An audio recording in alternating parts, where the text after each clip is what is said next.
The United Healthcare application for 2014 has a new page that you're probably not familiar with. It's the new checklist.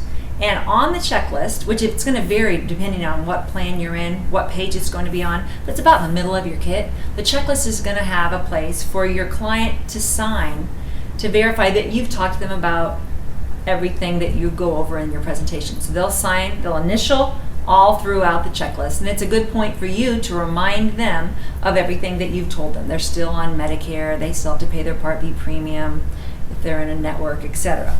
So it's very similar to last year, what was on the last page of the kit, which was a nice OEB tear out that you could leave by their phone.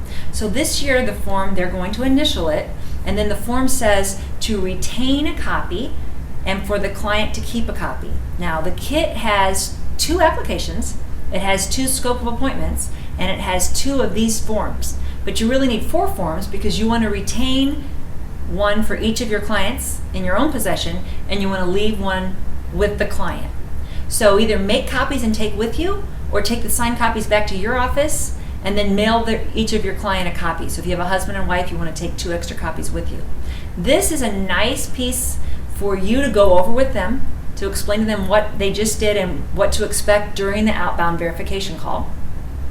And it's also nice for you to have in your records. You do not submit it with the application, you do not fax it with the scope, you just retain it in case you ever need it, if there's ever any question of what you did or didn't cover in the presentation. So we're happy to have a new piece in this sales kit that we think is really going to help the process, help the client, but keep in mind that you do need some extra copies so you can leave one with your client if you're doing a husband and a wife, and that you can take one for yourself, and that you don't need to submit it. You're just going to retain it in your possession.